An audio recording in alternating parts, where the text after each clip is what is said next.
चलो, तो पिछले क्लास में जो चीज़ हम लोग पढ़ लिए हैं, है ना, चार्ज उर्ज के बारे में, चार्ज क्या है, चार्ज का प्रॉपर्टी एक्स्ट्रा, है ना, सारे कुछ। तो आज जो हम लोग स्टार्ट करने वाले हैं इलेक्ट्रोस्टैट्स में, वो है हमारा कूलम्ब्स लॉ। क्या स्टार्ट करने वाले हैं हम लोग? कूलम्ब्स लॉ, ठीक है। तो अब हेडलाइन डाल लो सारे लोग, कूलम्ब्स लॉ, ठीक है। कूलम्ब्स लॉ हम लोग को क्या करना है, अच्छे से स्टडी करना है, थोड़ा बहुत, ज़्यादा टफ नहीं है। हमने आप लोग को ग्रेविटेशन पढ़ाया था ना, तो उसी से पूरा का समझो एक तरह से जीरोक्स कॉपी होने वाला है। क्या होने वाला है? जीरोक्स होने वाला है। अब उसी चीज़ को अपने आप थोड़ा थोड़ा सा, अच्छा चार्ज का प्रॉपर्टी हम बता रखे हैं ना, लाइक चार्ज क्या करता है?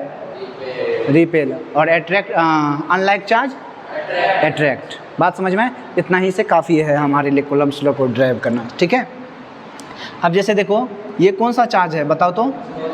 पॉजिटिव। ये कौन सा चार्ज है? पॉजिटिव। एक ये रखो, दूसरा देखो ये क्या है, और ये क्या है? पॉजिटिव। तो लाइक चार्ज में हम लोग पॉजिटिव पॉजिटिव रख लेते या निगेटिव निगेटिव रख लेते, दोनों मीनिंग सेम ही होता है। और अनलाइक में तो यही है, पॉजिटिव और निगेटिव, बात खत्म। चलो, अब यहाँ पे तुम ध्यान से पहले देखो, इस दोनों के बीच का जो सेपरेशन है ना कुछ है ना, तो हम लोग थोड़ा देर के लिए मान लेते हैं कि इसके बीच का सेपरेशन कितना है? r। सिमिलरली इसके भी बीच का सेपरेशन कितना है? r। छोटा छोटा सा टर्म है, तुम सीखते जाना, एक एक चीज़ करके क्लियर हो जाएगा। समझ में आया? एक चीज़ बताओ सबसे पहला, कि पॉजिटिव पॉजिटिव को क्या करेगा? रिपेल करेगा, नहीं? अब यदि रिपेल कर रहा है तो यानी एक दूसरे से क्या करेगा? अवे जाना चाहेगा ना, दूर जाना चाहेगा, है ना। तो दूर जाने के लिए इसको किधर मूव करना चाहिए? इस वाले को राइट साइड, है ना, और फर्स्ट वाले को लेफ्ट साइड। तो यानी हम इसको क्या कह देते हैं? Q1, और इसको क्या कह देते हैं? Q2। बात बन जाए हमारा। तो अब ध्यान से देखो, ये इस पे फोर्स लगाता है, यानी फर्स्ट सेकंड पे फोर्स लगाता है, और सेकंड फर्स्ट पे फोर्स लगाता है। ऐसे सोच लो तुम लोग, सपोज करो कि पहला वाला है ही नहीं, केवल सेकंड वाला चार्ज है। क्या कभी फोर्स इस पे लग पाएगा क्या? सिंगल चार्ज के वजह, यानी ये चार्ज आया है तभी इस पे फोर्स लगना दोनों पे एक दूसरे पे शुरू हुआ है। बात समझ में आया कि नहीं आया? यानी फोर्स जो भी लग रहा है वो एक दूसरे को म्यूचुअल अंडरस्टैंडिंग की वजह से लग रहा है ना। समझ में आया क्या? अब देखो, पहला जो फर्स्ट है वो सेकंड पे फोर्स लगा रहा है ना, तो हम लोग इसको लिखते हैं force on second due to first. यानी जिस पे लगता है फोर्स, जिस पे एक्ट होता है फोर्स, उसको हम लोग पहले लगते हैं, और जो उसका कॉज होता है, जैसे ये नहीं रहता तो इस पर फोर्स एक्ट नहीं होता ना, तो सिंपल सा ये कॉज है इस पे फोर्स लगाने का, तो उसको लास्ट में लिखते हैं। बात खत्म, सिंपल लगता है। तो बताओ तो यहाँ पे क्या लिख देंगे हम लोग? Force on first due to second. बात खत्म ना। देखो दोनों दूर जा रहे हैं कि नहीं जा रहे हैं। सिमिलरली इसको हम लोग क्या कर देते हैं? Q3, और इसको क्या कर देते हैं? Q4। बात बन जाए ना हमारा। अब अनलाइक चार्ज क्या करता है? अट्रैक्ट करेगा भाई, और अट्रैक्ट करेगा तो नियरर आएगा, पास में बुलाएगा, है ना।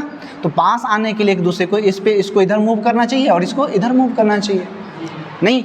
तो फिर से बताओ, force on third due to fourth, है ना, force on fourth due to third. Good. आया समझ में कि नहीं आया? चल जाएगा ना इतना से। अब देखो ध्यान से कि दोनों पे जो फोर्स लगता है, क्या लगता है? फोर्स जो लगता है ना, वो फोर्स लगता है इक्वल इन मैग्नीट्यूड। क्या बोले हम? तो यानी force on first due to second का जो मैग्नीट्यूड होगा वो इक्वल होगा force on second due to first के मैग्नीट्यूड के। बात समझ में आना चाहिए। टेंशन है? नहीं। तो अब यहाँ पे एक चीज़ तो ये क्लियर हो गया। सिमिलरली यहाँ भी वही होगा कि force on 3 due to fourth का जो मैग्नीट्यूड होगा वो force on fourth due to third के मैग्नीट्यूड के इक्वल होंगे, है ना। अब यहाँ से देखो दूसरा, यहाँ पे देखो डायरेक्शन। क्या बोले हम? डायरेक्शन। बताओ तो फर्स्ट पे फोर्स का जो डायरेक्शन है, in which direction? Left side. On second right side, magnitude equal. अब डायरेक्शन अपोजिट लग रहा है कि नहीं लग रहा है भाई, समझा नहीं पाए हम। तो डायरेक्शन यहाँ पे भी क्या हो गया, अपोजिट हो गया कि नहीं हो गया। यहाँ भी देखो, यहाँ भी देख ले फिर से डायरेक्शन। बताओ थर्ड पे डायरेक्शन किधर लग रहा है, राइट साइड, फोर्थ पे लेफ्ट साइड, फिर से दोनों में क्या हुआ, अपोजिट। समझ में आया क्या? इतना में किसी को परेशानी नहीं होना चाहिए, क्लियर है? तो ये समझ में आया। अच्छा एक चीज़ बताओ, एक टर्म हम लोग सीखे थे फोर्स वाले में कि जो क्या बोले हम, न्यूटन्स थर्ड लॉ है ना, Newton's third law. Newton's third law क्या कहता है, to every action there are equal and opposite reaction होना चाहिए। नहीं, जितना एक्शन है उतना ही रिएक्शन होना चाहिए। दूसरी बात यह है कि सेम नेचर का फोर्स होना चाहिए। क्या होना चाहिए, सेम नेचर का फोर्स होना चाहिए। अलग नेचर का फोर्स हो गया तो वो अलग चीज़ है, तब नहीं होगा एक्शन रिएक्शन। समझ में आया क्या? अब एक चीज़ बताओ, ये जो फोर्स है, ठीक है, इसी को कहते, देखो ड्यू टू चार्ज है ना, जैसे याद है ना मास की वजह से आता तो ग्रेविटेशन आया था ना, तो ग्रेविटेशनल फोर्स बोले थे कि नहीं बोले थे। अब ये जो है वो ड्यू टू चार्ज है, समझ में आया? इसीलिए हम लोग इसका नाम दे देते हैं इलेक्ट्रोस्टैटिक फोर्स। आगे से इसको FE रीड करेंगे। क्या रीड करेंगे, FE रीड करेंगे। क्लियर है इतना? अब हम ये बता रहे थे कि न्यूटन, समझ में आया ना ये चीज़? अब ध्यान से देखो इस पे कि ये यदि एक्शन कर रहा है तो ये इसका रिएक्शन है। देखो equal in magnitude, opposite in direction, बात तो बन रहा है भाई।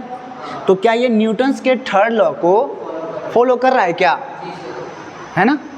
यानी दिखने से सब कहेगा कि क्या कर रहा है, कर रहा है, लेकिन ऐसा बिल्कुल भी नहीं है। बात समझ में आया क्या?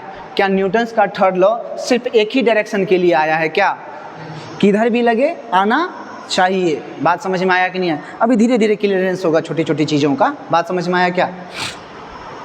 ये चीज़ समझ में आया क्या? एक्शन रिएक्शन सेम हो रहा है। अब ध्यान से तुम लोग देखो इसको, ठीक है? एक चीज़ बताओ, अब फोर्स लगना शुरू हो चुका है अब, है ना? अब यहाँ पे देखो होता क्या है कि इक्वल इन मैग्नीट्यूड तो है, अपोजिट इन डायरेक्शन भी है। बात बन नहीं रहा है। क्या क्या लिख दें, एक्शन रिएक्शन हो रहा है क्या, यस और नो? यानी आप लोग को अभी के अनुसार ये लग रहा है यस, तो यस रहने दो, अभी कोई दिक्कत नहीं। अभी हम देखते हैं। तुम ये बताओ, जैसे तुम लोग को पढ़ाया गया होगा ये m है ना? तो अब इसके लिए जो हम FBD बनाते थे, ऊपर में इधर n, डायग्राम के लिए इधर हम लोग बनाते थे नॉर्मल, इधर न बनाते थे mg, तो इस पे बनाते थे इधर mg, है ना? तो ध्यान से देखो, n ऊपर n नीचे, f इधर लेफ्ट, सॉरी राइट, तो f लेफ्ट। देखो n n ही है, equal in magnitude, equal in, तो होना तो चाहिए ये, है ना? होता क्या है इसमें, थोड़ा सा प्रॉब्लम क्या है कि देखो ये जो चार्ज है ना, ये जो चार्ज है, इसको लाइन एक ड्रॉ करो, एक इमेजिनरी लाइन क्या करो, ड्रॉ करो। समझ में आया? Centre to centre. तुम ध्यान से यदि देखोगे ना, तो हम इस वाले फोर्स, ये जैसे ये चार्ज है ना, तो अब इस चार्ज पे जो फोर्स लगेगा, हम इस पे ऐसे फोर्स नहीं लगा सकते, और यदि हम ऐसे लगा दें तो इस पे ऐसे भी नहीं फोर्स लगा सकते, ये गलत है। यानी सेंटर टू सेंटर जो लाइन ज्वाइन करते हैं ना हम लोग, उसके अलोंग ही इस पे फोर्स को एक्ट होना होता है। बात समझ में आया कि नहीं आया? कहीं भी एक्ट नहीं हो सकता। समझ में आया कि नहीं? यानी ये कहने का मतलब, ये जो चार्ज है ये यूं भागेगा, एक ऊपर एक नीचे नहीं भाग सकता। बात समझ में आना चाहिए आप लोग को। क्लियर है इतना? तो देखो दोनों का तो मैग्नीट्यूड इक्वल ही है, तो इसको भी ये फोर्स लगना चाहिए कि नहीं लगना चाहिए? तब ना जाके न्यूटन्स का थर्ड लॉ वैलिड होगा भैया। कहीं भी लगो सेम रिजल्ट होना चाहिए। क्लियर है या नहीं? क्योंकि सेम चीज़ है। अरे चीज़ें चेंज होंगे तब ना फोर्स से चेंज हो जाए तो दिक्कत नहीं है, चलो भाई हो गया।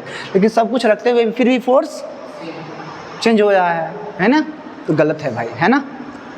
तो यानी हम लोग यहाँ पे एक्शन रिएक्शन नहीं कह सकते हैं। अब बात समझ में आया क्या, है ना। तो अब इसको क्या कहते हैं, देखो सेंटर टू सेंटर लगा है ना, तो इसको हम लोग कहते हैं सेंट्रल फोर्स। क्या कहते हैं, सेंट्रल फोर्स। समझ में आया, यानी सेंटर टू सेंटर लगता है ना, उसको क्या कहते हैं हम लोग, सेंट्रल फोर्स। समझ में आया क्या। और दूसरी बात ये है कि सेंट्रल फोर्स एक तो जो बोले वो है, मेन नहीं होता है इसका सेंट्रल फोर्स क्या, it follow the inverse square law. आया समझ में कि नहीं आया। ये किसको फॉलो करेगा, इनवर्स स्क्वायर लॉ को फॉलो करेगा। तो अब समझ में आया कि नहीं आया ये।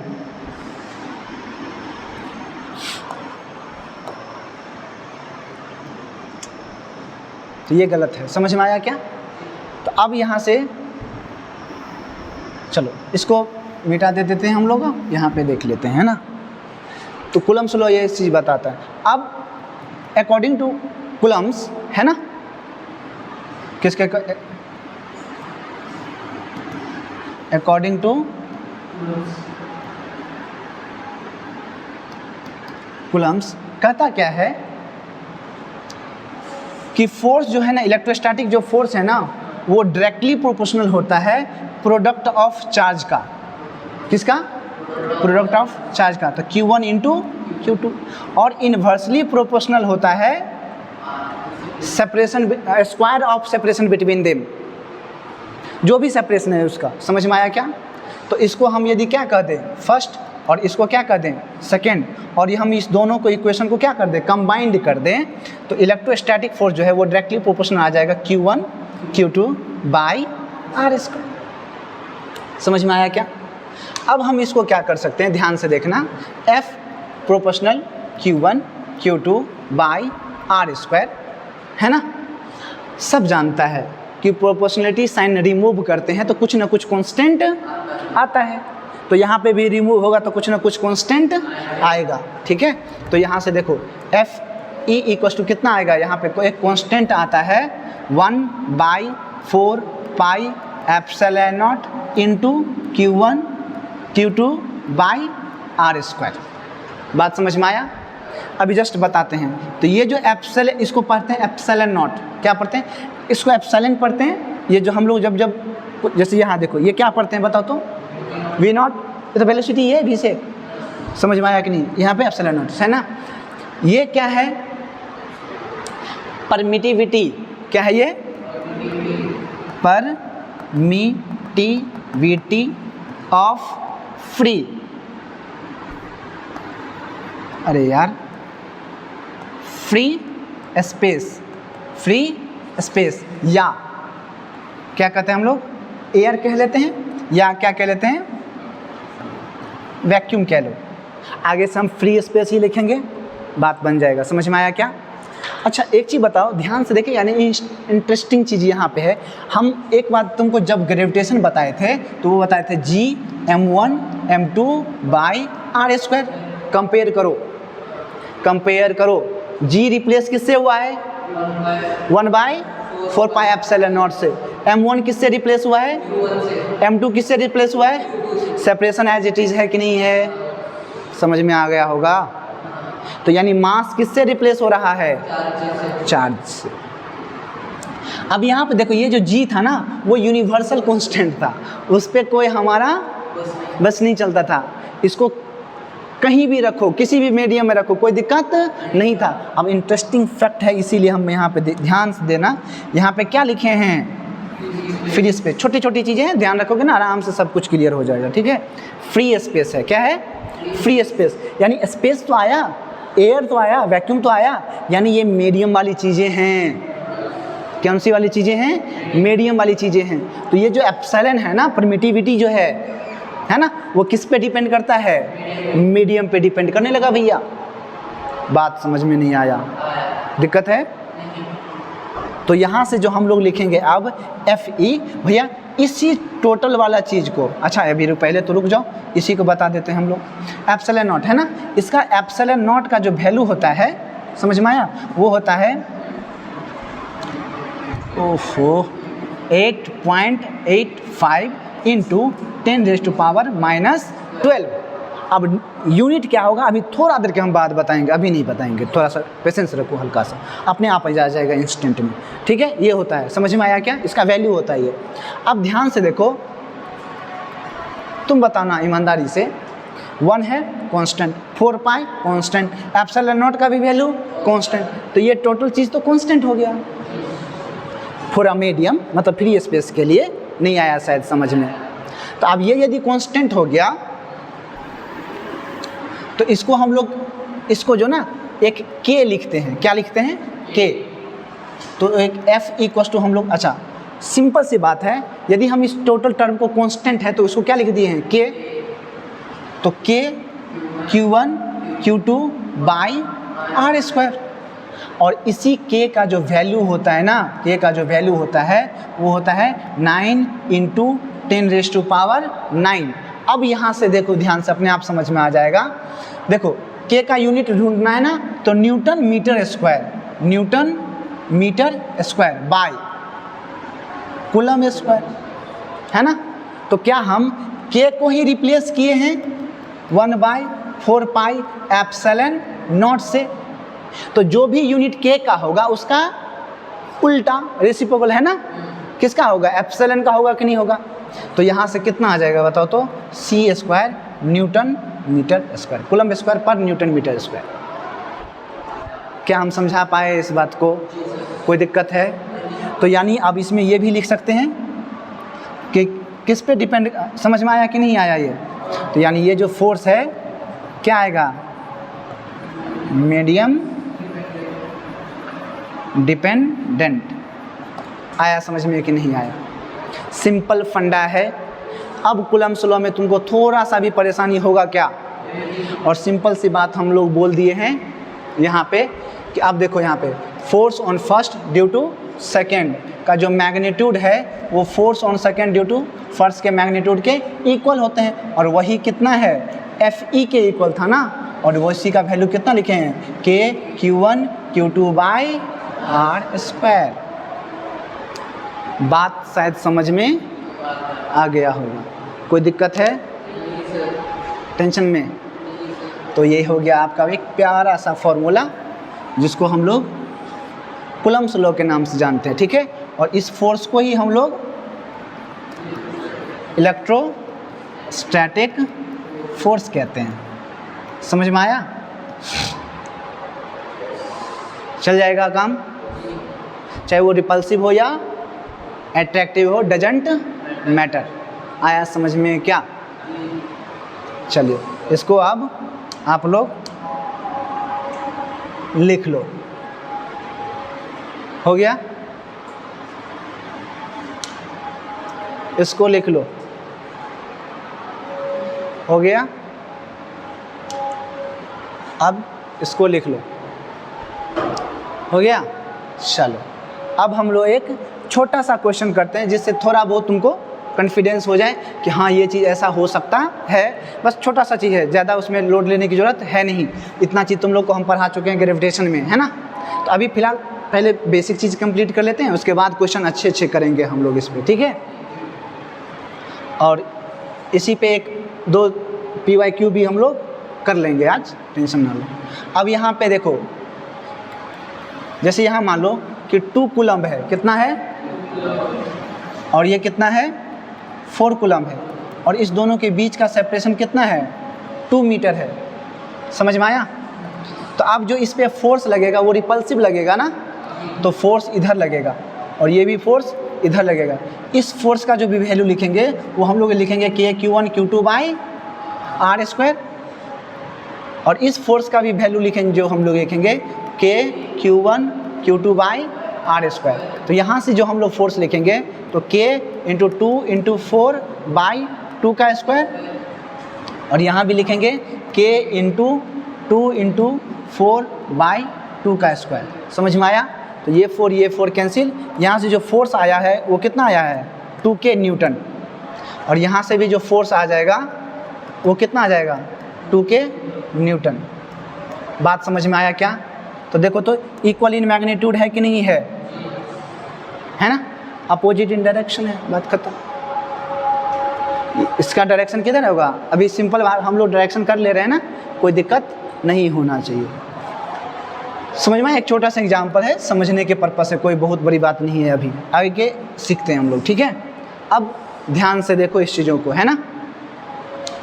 अभी जो हम एक टर्म यूज किए थे परमिटिविटी, क्या यूज किए थे, परमिटिविटी, है ना, उस चीज़ पे हम लोग एक टर्म डिफाइन करते हैं, रिलेटिव, क्या बोले हम, रिलेटिव परमिटिविटी।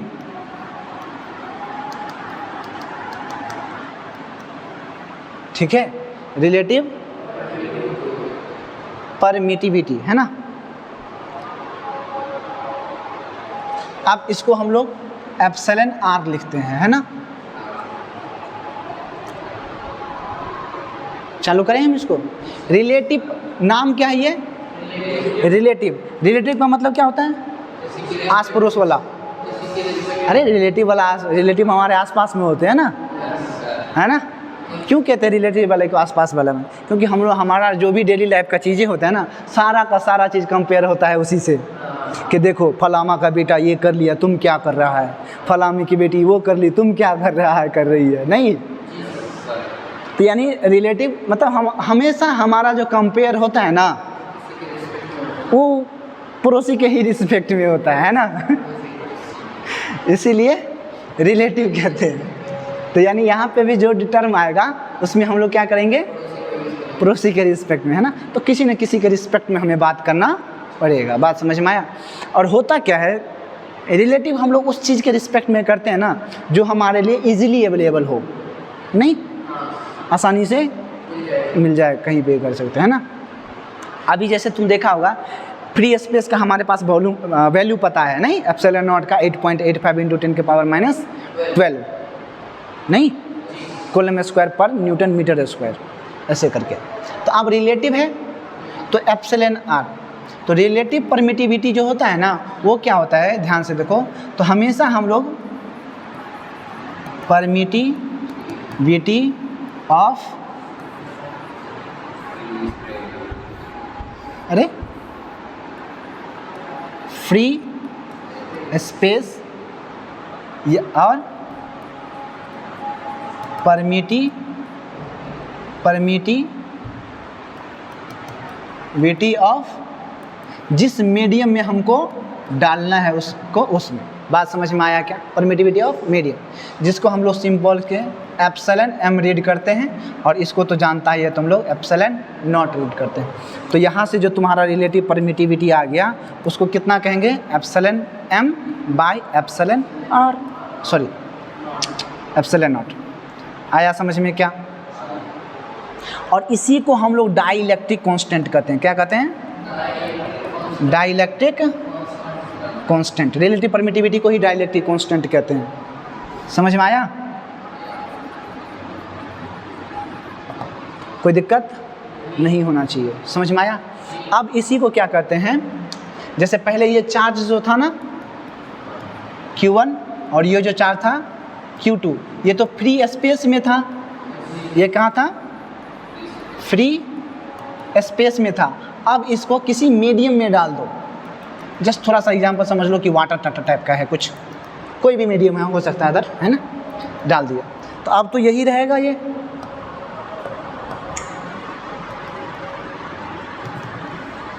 सेपरेशन सेम रख लो, है ना, Q1 Q2। आया समझ में कि नहीं। अब मीडियम में रख दिए ना, देखो यहाँ पे जो हम लोग को फोर्स डिफाइन करना पड़ेगा, फोर्स वो कितना लिखेंगे, 1/4 पाई एप्सिलॉन नॉट, क्योंकि मीडियम में है, into Q1 Q2 by R square. लेकिन यहाँ पे जो हमें फोर्स डिफाइन करना है, फोर्स तो रिपल्सिव ही होगा, और यहाँ से रिपल्सिव फोर्स होगा वो कितना हो जाएगा, 1/4 पाई। अब यहाँ देखो किस में था, एयर में, तो एप्सिलॉन नॉट। अब ये किस में है, ये मीडियम में है ना, मीडियम में है ना, तो epsilon medium into Q1 Q2 by R square. तो अब यहाँ से ध्यान से देखो, F इक्वल टू, अच्छा यहाँ पे F डैश लिख लेते हैं, या ऐसे रहने तो F डैश हटाओ, फोर्स इन मीडियम लिख देते हैं, फोर्स इन मीडियम। तो यहाँ से कितना लिखेंगे बताओ तो 1/4 पाई एप्सिलॉन। अब यहाँ देखो एप्सिलॉन, अभी जस्ट हम लोग सीखे थे ना रिलेटिव परमिटिविटी, वो क्या लिखे थे, तो यहाँ से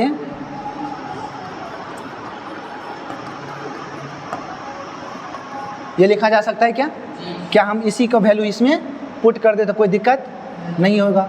epsilon not into epsilon R into Q1 Q2 by R square. कुछ दिख रहा है, जाना पहचाना नहीं लग रहा है। ये क्या है बताओ तो, Fe तो है, तो यानी फोर्स इन मीडियम जो होगा वो फोर्स इन एयर यानी वैक्यूम बाई वही गलत डाइलेक्ट्रिक कांस्टेंट के इक्वल हो जाएगा। बात समझ में आया, कोई दिक्कत है? चलो लिखो इसको। अच्छा, टॉपिक यहाँ पे डालना था क्या कि इलेक्ट्रोस्टैटिक फोर्स इन मीडियम। बात समझ में आया? तो ये रिलेटिव परमिटिविटी हो गया, जो आप लोग को अच्छे से समझ में आ गया होगा, और लिख लो। और ये हो गया तुम्हारा इलेक्ट्रोस्टैटिक फोर्स इन मीडियम, है ना। चलो लिख लिया।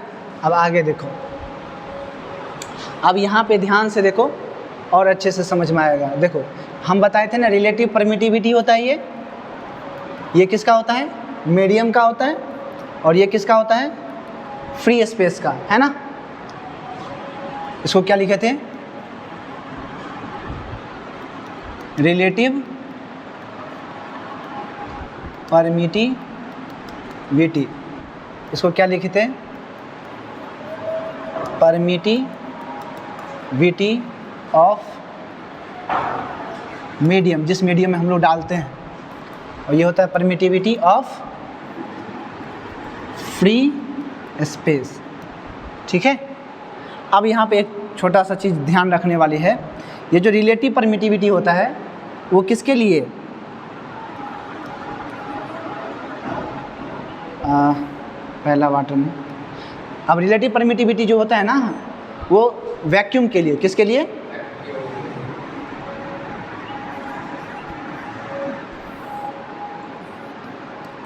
इन वैक्यूम, है ना। वो कितना रखते हैं हम लोग, 1।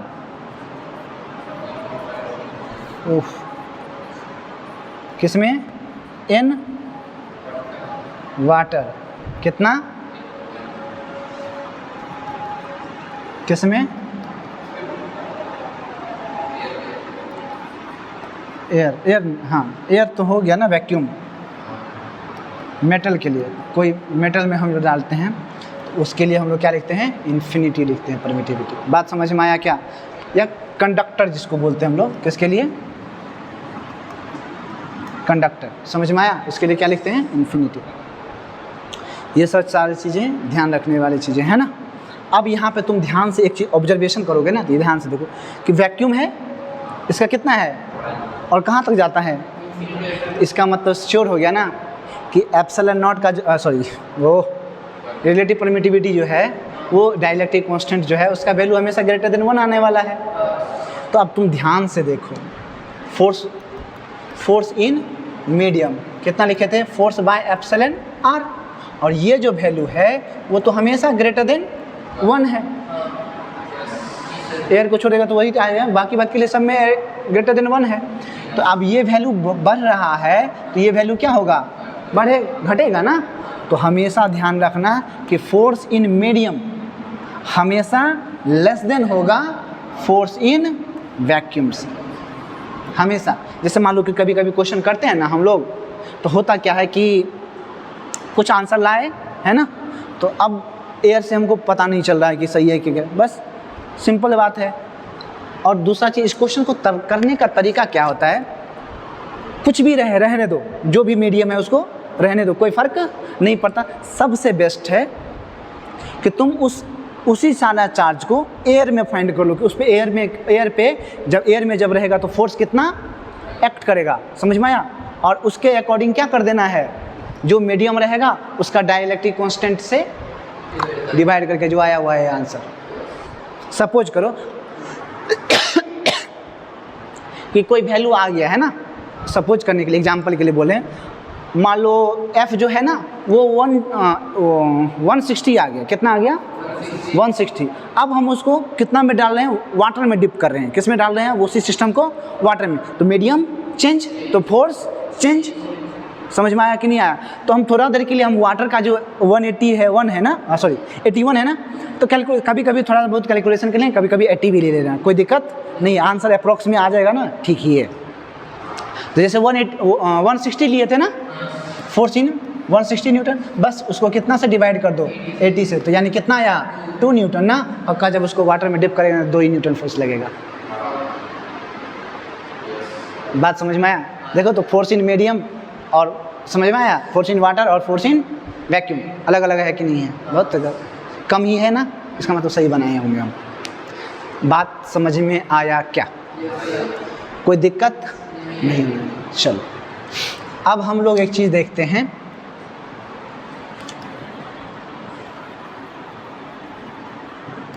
Coulomb's law in vector form. बहुत ही इंटरेस्टिंग है, आराम से समझने वाला चीज़ है, ठीक है? अब ध्यान से देखो, बस एक चीज़ करते हैं हम लोग, ध्यान से देखना, इसका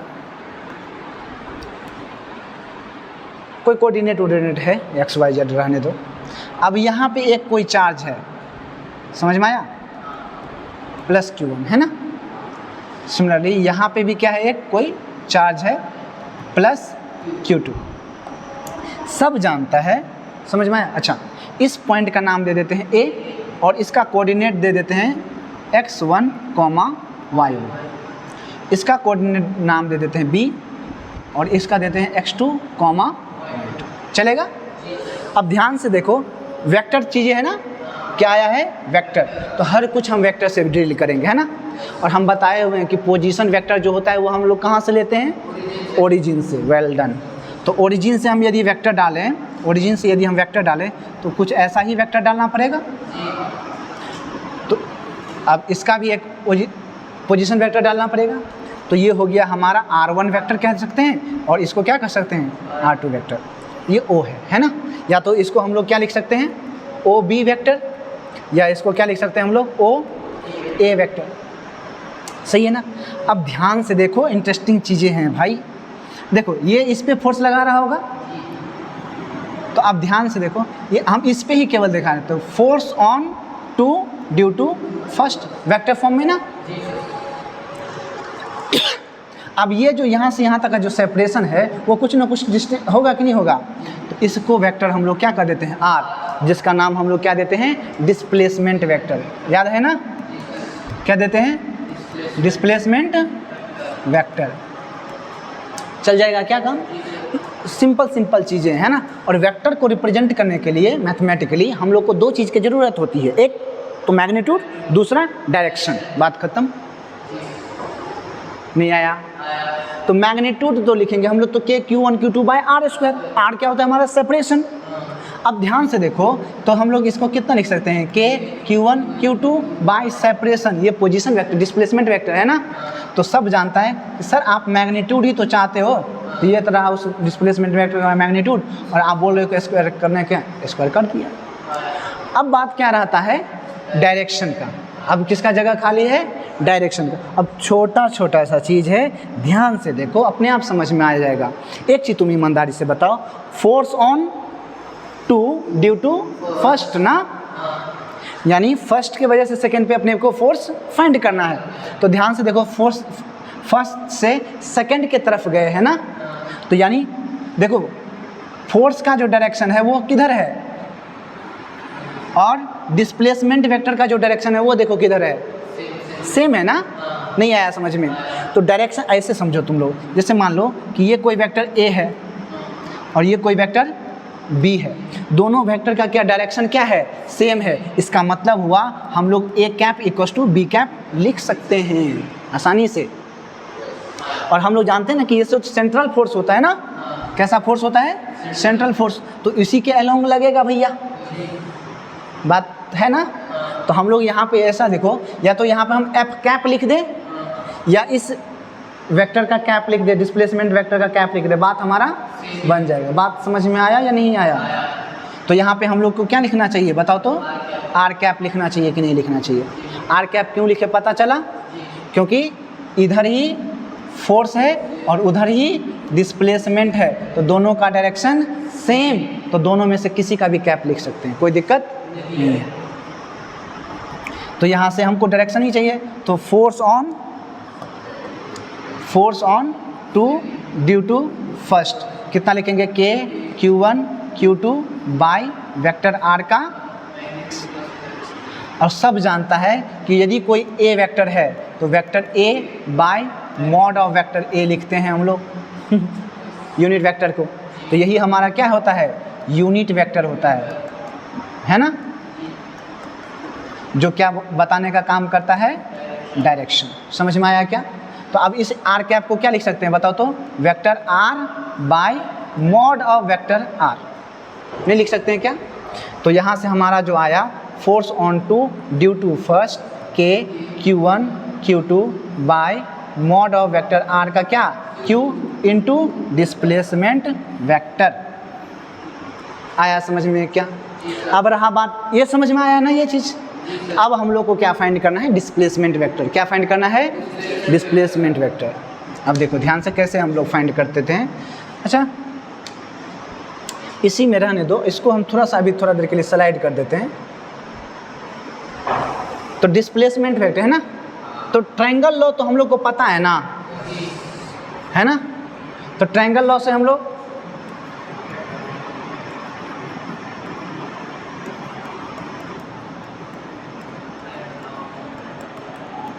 triangle law of vector addition समझ में आया?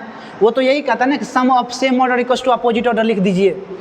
और सम ऑफ सेम ऑर्डर तो हम लोग को पता ही है कि क्या लिखेंगे बताओ तो? Vector R1 plus vector R equals to vector, यही है वेक्टर ना, अपोजिट में हेड हेड और टेल टेल में टेल टेल हेड हेड, तो ये अपोजिट देखो टेल हेड सेम है ना, तो ये हो गया सेम ऑर्डर, ये हो गया। तो यहाँ से डिस्प्लेसमेंट वेक्टर जो लिखेंगे बताओ तो कितना लिखेंगे? R2 minus R1। और पोजीशन वेक्टर के लिए हम बताए हुए हैं, पोजीशन वेक्टर के लिए बताए हुए हैं कि सिंपल कुछ नहीं करना है, जो कोऑर्डिनेट है उसी के साथ आई कैप जे कैप के कैप लगा दो, बस खत्म, ज़्यादा दिमाग लगाने की ज़रूरत है नहीं। तो यहाँ से कितना लिखेंगे? x1 I cap, y1 J cap, और R2 कितना लिखेंगे? x2 आई कैप प्लस y2 जे कैप। अरे जेड भी होता तो कोई दिक्कत नहीं है, आना यही है। समझ में आया क्या? चल जाएगा ना? अब ध्यान से देखो, तो यहाँ से जो R वेक्टर लिखेगा R2 माइनस R1 ना, तो I के साथ सब्ट्रैक्ट होगा J के साथ, तो x2 minus x1 I cap plus y2 minus y1 J cap. लिखा जा सकता है कि नहीं लिखा जा सकता है? क्लियर है? तो डिस्प्लेसमेंट वेक्टर जो है वो हमेशा हेड, अच्छा क्लियर है ना? x2 minus x1। अब इस चीज़ों को ध्यान से थोड़ा सा सुन लो कि कैसे हम इस चीज़ों को, चलो लिख लिया पहले, चलो इधर लिख लिया होगा तो इसको अब थोड़ा सा हम इधर कर देते हैं, लिख लो। दिख रहा है ना सबको? चलो ठीक हो गया। अब यहाँ से देखो तुम्हारे पास जो फोर्स आया है वो कितना आया है? के Q1 Q2 by vector R का स्क्वायर क्यूब, है ना? वेक्टर आर है ना? अब यहाँ से देखो ध्यान से, इस वेक्टर को हम लोग क्या लिख सकते हैं? ध्यान से देखना, के Q1 Q2 बाई, ये आर वेक्टर है ना, आर वेक्टर को क्या लिखेंगे? आर वेक्टर R2 माइनस, और इसी का क्या, अब इसको भी यही तो लिख सकते हैं। अब ये सब याद रखने की ज़रूरत नहीं है, सबसे बेस्ट हमारा यही होता है। बात समझ में आया क्या? आसानी होता है कोई भी चीज़ को, अब ध्यान रखना, समझ में आया? अब हम इसको कैसे इम्प्लीमेंट करें ये ध्यान में रखने की ज़रूरत है। बात समझ में आया? तो जो चीज़ हम बताते हैं स्टेप बाय स्टेप, सिंपल फंडा रखना, कुछ भी ज़रूरत नहीं है। अच्छा एक चीज़ और बता देते हैं हम पहले, जैसे अभी ये चार्ज है ना, पॉजिटिव ली है तो रिपल्सिव हो गया, तो ये इधर हो गया है ना, लेकिन सपोज करो कि ये अब चार्ज क्या हो जाता, नेगेटिव, अब तो फोर्स इधर लगता, तो यानी अब तो फोर्स इसके अपोजिट डायरेक्शन में लगता ना, तो ये जो आर कैप है यहाँ पे क्या लगाते हम, माइनस लगाते बस। तो यहाँ पे हर चीज़ में माइनस माइनस माइनस आ जाता कि नहीं आ जाता। अब एक चीज़ देखो, समझ में आया कि नहीं आया। अब इंटरेस्टिंग चीज़ क्या है कि यदि हम चार्ज का वैल्यू Q2 का वैल्यू माइनस रख दे तो भी आ जाए, नहीं आया समझ में, दिक्कत हो गया। फिर से बोलते हैं, ध्यान से सुनना। यदि हम यहाँ पे माइनस लगाते तो फोर्स तो अट्रैक्शन होता ना, तब तो इधर आता, डायरेक्शन तो रिवर्स, तो यहाँ पे हमें तो माइनस लगाना पड़ता, उल्टा है डायरेक्शन तो डायरेक्शन के लिए माइनस लगाएंगे। तो अभी हर चीज़ में यहाँ पे क्या आ जाता, माइनस माइनस आता कि नहीं आता हमारे लिए। तो क्लियर है ना ये रिजल्ट, ऐसे ही आता। अब हम इसको दूसरे तरीक़ा से सोचें कि यदि Q का भी वैल्यू हम रख दें क्या, विद साइन, क्या रख दें, with sign, positive positive, negative negative, positive negative, कुछ भी रख दे, है ना, जैसा साइन है एज इट इज़ रख दे, तो हमारा वेक्टर फॉर्म में कोई दिक्कत नहीं होगा, अपने आप डायरेक्शन चेंज कर लेगा वो। समझ में आना चाहिए, क्लियर है क्या। तो अब एक चीज़ तो ये समझ में आ गया कि इसमें क्लियर है ना। तो फाइनल फार्मूला हम फिर से वही लिख देते हैं कि Q1 Q2 by vector R का Q इंटू वेक्टर R। अब यहाँ पे लिख देते हैं put the value of charge, अरे चार्ज का कब से डायरेक्शन होने लगा, विद साइन, है ना, क्लियर है। अब एक चीज़ तो ये हुआ, और ध्यान से और चीज़ बता देते हैं, है ना। ये जो R वेक्टर लिख रहा है ना तुम, R वेक्टर, ये जो R वेक्टर लिखना है, इसको हमेशा हेड माइनस टेल कर देना। जहाँ पे भी तुझे चाहिए उसको क्या कर देना है, जैसे x2 2 पे गए थे ना, तो जिस पे गए थे उस पे x2 माइनस x1। अभी यदि हमारा डायरेक्शन क्या होता है, जैसे ये था ना प्लस, ये है 2 ये है 1 ना, ऐसे लिखे हैं ना, तो 2 माइनस 1 कर देना है। समझ में आया। अब यही डायरेक्शन क्या होता है, रिवर्स, उल्टा होता है, यानी कहता force on first due to 2। तो इसमें हम लोग क्या लिखते हैं, हाँ R1 माइनस R2 लिख देता हूँ, डिस्प्लेसमेंट वेक्टर, डिस्प्लेसमेंट वेक्टर को। समझ में आया क्या, दिक्कत हो रहा है, चल जाएगा ना। तो हमेशा क्या कर देना है, हेड माइनस टेल कर देना है, बात खत्म हो जाएगा तुम्हारा। तो यहाँ से वेक्टर फॉर्म भी क्या होता है, अब आपका समाप्त होता है, ठीक है। चलो लिख लिया। चलो नेक्स्ट देखो, अब एक क्वेश्चन है, ये मेंस का क्वेश्चन है, देख लो कोई दिक्कत मेन का है, 23-24 में कभी पूछा गया होगा ये, है ना, लिखा हुआ है 23 में, है ना। If two charges Q1 and Q2 are separated with distance D, जैसा जैसा हम कर रहे हैं वैसा ही वैसा, कभी भी पूरा क्वेश्चन पढ़ के सॉल्व नहीं करना है, स्टेप बाय स्टेप पढ़ते जाइए, समझते जाइए, बनाते जाइए, अपने आप फाइनल रिजल्ट आ जाएगा, ज़्यादा टेंशन लेने की ज़रूरत नहीं है। बात समझ में आया क्या। Q1 and Q2 are separated with distance D। तो लो ये रहा हमारा, चलो ये रहा हमारा Q1, ये रहा हमारा Q2, है ना, with separation D, low D, है ना, in medium of dielectric constant K, यानी एक मीडियम में है भैया, तो मीडियम में है तो लो मीडियम डाल दिए, थोड़ा सा अभी फील करने के लिए बस मीडियम में डाल दिए, जिस मीडियम में है ये। तो अभी जो यहाँ पे फोर्स लगेगा वो तो Fm लगेगा ना, फोर्स इन मीडियम। तो फोर्स इन मीडियम जो लिखेंगे वो कितना लिखेंगे, K Q1 Q2 बाई, अच्छा छोटा वाला है, K Q1 Q2 by separation, अच्छा अच्छा अच्छा K नहीं लिख सकते ना, कितना लिखते हैं 1/4 pi epsilon m into Q1 Q2 by separation कितना है D, इसका स्क्वायर। और सब जानता है क्वेश्चन में लिखा हुआ है ऑफ डाइलेक्ट्रिक कांस्टेंट K, तो यानी इसका जो डाइलेक्ट्रिक कांस्टेंट है ना इस मीडियम का वो क्या दिया हुआ है, यानी एक्चुअली में ये क्या दिया हुआ है, एप्सिलॉन m की वैल्यू दिया हुआ है ना, एप्सिलॉन m की वैल्यू।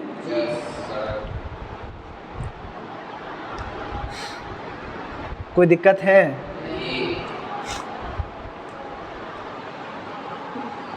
कहें हम तुम लोग को छोड़ो। अरे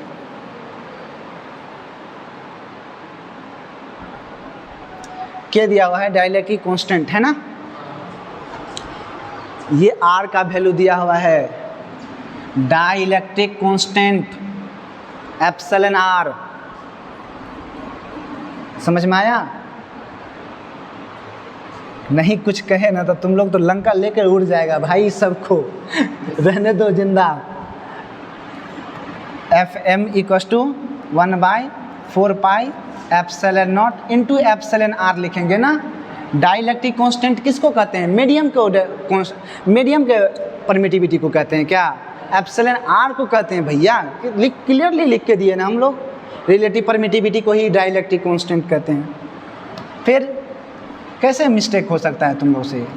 तो अब यही वैल्यू क्या लिखेंगे बताओ? के आया समझ में?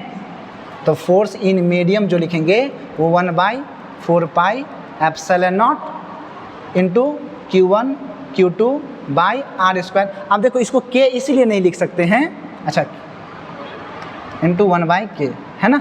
K इसीलिए नहीं लिख सकते हैं क्योंकि देखो ये भी K है ना, ये अलग K है, दोनों लगेगा सेम K, कैंसिल करना पड़ेगा, इसीलिए अभी इसीलिए 1/4 पाई एप्सिलॉन नॉट ही लिखने दो, ठीक है। सिमिलरली अब देखो यहाँ मीडियम का कितना आ गया? 1/4 pi epsilon not into K into Q1 Q2 by D का स्क्वायर। अच्छा R स्क्वायर लिख दिए थे क्या यहाँ पे? D स्क्वायर होगा भाई, D स्क्वायर है ना, तो D स्क्वायर। और फोर्स इन वैक्यूम यानी इन एयर, ये तो लिखेंगे 1/4 पाई एप्सिलॉन नॉट, ये तो आंख बंद करके लिखेंगे है ना, इंटू D स्क्वायर है ना। क्लियरली है? अच्छा सॉरी, कह रहा है ये अब एयर में रख दिए हैं उसी चार्ज को, कितना में रख दिए हैं? Q1 और Q2 को कहाँ में रख दिया? अब एयर में है ना, वैक्यूम में। तो अब इसका सेपरेशन हम लोग कितना मान लेते हैं? x मान लेते हैं है ना। तो अब इसके लिए फॉर्मूला तो यही लिखेंगे। तो कह रहा है कि x का क्या वैल्यू रख दें? क्वेश्चन यही कह रहा था कि x का वैल्यू क्या रख दे कि दोनों का जो मीडियम में जो फोर्स है ना वो क्या होना चाहिए? सेम हो जाना चाहिए। बात समझ में? यानी सेपरेशन चेंज करके, घटा करके, बढ़ा करके इक्वल करना है मुझे। तो अब यहाँ पे और भी इंटरेस्टिंग फैक्ट यहाँ पे दिखाएंगे ना, तुम देखना अच्छा से। तो Fm इक्वस टू एफ भी लिखेंगे, तो यहाँ से कितना लिखेंगे? 1/4 pi epsilon not into K into Q1 Q2 by D square equals to 1/4 pi epsilon not into Q1 Q2 by x square. नहीं आया समझ में? 4 pi epsilon not, 4 pi epsilon not cancel, Q1 Q2 cancel. समझ में आया कि नहीं आया? तो यहाँ से देखो तो क्या बच गया? K D square, K D square equals to x square. तो x का जो वैल्यू आ गया वो रूट K इंटू D। समझ में आया क्या? यानी इतना डिस्टेंस हम यदि रख देंगे ना तो क्या हो जाएगा? फोर्स हमेशा दोनों पे सेम रहेगा। समझ में आया क्या? ये हो गया राम कहानी, जो चीज़ हम सिखाए थे उसी के बेस पे ये है ना। तो कुछ भी देखा अभी तुम लोग इस K को वैल्यू कितना रख सकते? एप्सिलॉन m लिख रहा था ना, गलत है वो, मीडियम का परमिटिविटी है। डाइलेक्ट्रिक कांस्टेंट मतलब relative permittivity epsilon r, okay. कितना लिखेंगे इसको? एप्सिलॉन r के जगह पर लिखेंगे। हमेशा ध्यान रखना, छोटा छोटा सा मिस्टेक से ही बवंडर मिस्टेक हो जाता है। चलो इसको लिखो, हो गया। अब एक छोटा सा चीज़ सीखो थोड़ा सा, अब अपने आप समझ में आ जाएगा। एक चीज़ बताओ, ये क्या है? Force in medium. अभी जस्ट हम लोग सीखे हैं कि ये हमेशा कम होगा फोर्स इन एयर या वैक्यूम से, नहीं होगा। अब देखो जितना सेपरेशन पहले था उतना ही सेपरेशन हम यदि हम यहाँ पे रख दें तो फोर्स तो बढ़ जाएगा। घटाना है ना, दूर करिए, नहीं आया समझ में? तो ध्यान से वहाँ पे देखा x का जो वैल्यू आया है ना वो रूट के टाइम्स ऑफ डी आया है। अरे डी में कुछ भी है तो मल्टीप्लाई है ना रे, तो कुछ भी मल्टीप्लाई होगा तो बढ़ेगा। क्या बोलता है? समझ में नहीं आ पाया शायद। तो सेपरेशन क्या होना चाहिए? बढ़ना चाहिए, तब जाके फोर्स क्या होगा? कम होगा, और तब जाके बैलेंस होगा। समझ में आया क्या? ये सीखने की चीज़ है। लिख लो। हाँ चलो हो गया।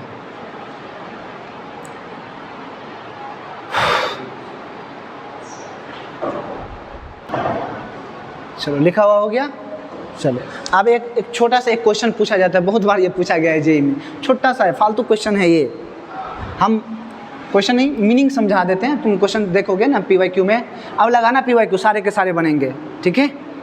कल के क्लास में हम लोग उसको डिस्कस करेंगे, टेंशन ना लो। हंस क्यों रहा है वे? चलो अब यहाँ पे देखो क्वेश्चन क्या है, ध्यान से सुनना कि एक कोई चार्ज है। समझ में आया क्या है? ये चार्ज है। सब चलो इसको एक जनरल फॉर्म में ही बना देते हैं, आराम से समझ में। एक कोई चार्ज है, अब हम इसको इस तरह से कट करते हैं या डिवाइड करते हैं दो पार्ट में। तो मान लो एक ये बन गया और एक ये बन गया। कुछ ज़्यादा ही बड़ा नहीं बना दिए ओरिजिनल से ही, हाँ? एक ये हो गया, एक ये हो गया, कुछ भी हो सकता है ना? यदि इस पे चार्ज कितना है? Q, तो इस पे चार्ज कितना बचेगा?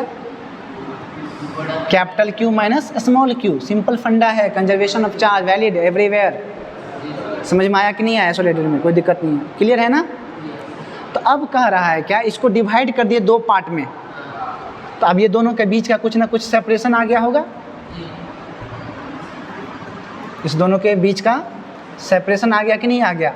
और नेचर सेम है तो ये पॉजिटिव पॉजिटिव होगा। यदि मान लो पॉजिटिव है तो ये इसको इधर रिपेल करेगा और ये इसको इधर रिपेल करेगा कि नहीं करेगा? अब यहाँ से हम लोग सेपरेशन मान लेते हैं कितना है? R। तो इसके लिए जो फॉर्मूला लिखेगा वो कितना लिखेगा? K Q minus Q bye separation कितना? R²। बात समझ में नहीं आ पाया? अब किसी सर्टेन डिस्टेंस पे, क्वेश्चन में लिखा हुआ है क्या कि किसी सर्टेन डिस्टेंस पे रख दे, ऐसा रख दें कि फोर्स हमें क्या फील हो? मैक्सिमम। मतलब क्वेश्चन समझ में आया क्या? कह रहा है एक कोई चार्ज है, उसको इस तरह से डिवाइड करो पार्ट में, दो पार्ट में, कि जब दोनों को रखे ना एक सर्टेन डिस्टेंस पे तो फोर्स क्या फील होना चाहिए? मैक्सिमम फोर्स फील होना चाहिए। तो सर्टेन डिस्टेंस यानी डिस्टेंस तो फिक्स हो गया, तो यानी हम इसको तोड़ फोड़ जो करें वो चार्ज ही ना घटा बढ़ा सकते हैं। यदि छोटा सा काटेंगे तो छोटा सा चार्ज आएगा, उससे थोड़ा लंबा चार्ज किए तो और ज़्यादा चार्ज आ जाएगा। नहीं आया सर समझ में? यदि मान लो इसमें 500 इलेक्ट्रॉन है, कितने? 500 प्लस चार्ज है, कितने हैं? 500 प्लस चार्ज हैं, तो थोड़ा सा काटेंगे तो हो सकता है 10 चार्ज आए। नहीं आया समझ में? क्लियर है कि नहीं? और थोड़ा सा बढ़ा करके काटे तो 100 आ सकता है चार्ज, 200 आ सकता है, तो बढ़ ही तो रहा है जिससे। तो कह रहा है कि इस तरह से कट करो कि दोनों में, यानी चार्ज यहाँ पे क्या हो गया? फोर्स का फंक्शन हो गया, वेरिएबल हो गया ये फोर्स चार्ज का। समझ में आया कि नहीं आया? तो मैक्सिमम के लिए हम लोग क्या लिखते हैं? dF by dQ equals to 0। First derivative तो 0 ही करते हैं ना। तो अब वहाँ से देख लो, फोर्स देख लो, F कितना आ जाएगा? K Q minus K Q² by, अच्छा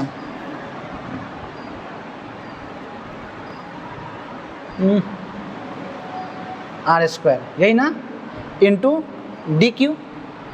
तो देखो 1/R²,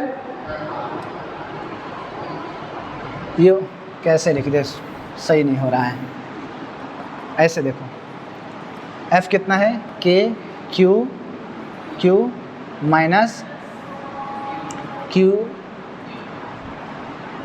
by R² by DQ equals to 0। तो यहाँ से तो 1/R² बाहर आ गया, कांस्टेंट है, और उधर भेज देंगे तो 0 हो जाएगा। तो केवल डिफ्रेंशिएशन करो इसको, समझ में आया? तो यहाँ से जो डिफ्रेंशिएशन करोगे तो यहाँ से कितना आ जाएगा? KQ minus 2KQ equals to 0। तो K से K कैंसिल, तो यहाँ से जो Q का वैल्यू आया वो कितना आया? समझ में आया? यानी हमेशा ध्यान रखना, कभी भी मैक्सिमम फोर्स चाहिए होगा ना तुम लोग को, तो सिंपल बात करना कि दोनों को बीच से डिवाइड कर दो। ये सब हम लोग ग्रेविटेशन में भी किए हुए हैं। आया समझ में कि नहीं आया? तो आराम से यहाँ पे समझ में आया क्या? तो यहाँ पे PYQ में देखना बहुत सारा क्वेश्चन इस पे आया हुआ होगा, और जो हम अभी जस्ट क्वेश्चन किए थे, समझ में आया? ये वाला इस टाइप के भी बहुत सारे आपके क्वेश्चन होंगे। तो हमें उम्मीद है कि अब ये क्वेश्चन क्या हो जाना चाहिए, सॉल्व हो जाना चाहिए। समझ में आया क्या? तो अब क्या करना है, जो भी PYQ आपका बचा हुआ है उसको सॉल्व करो, और जो दिक्कत होता है उसको कल लाओ, सॉल्व करते हैं हम लोग।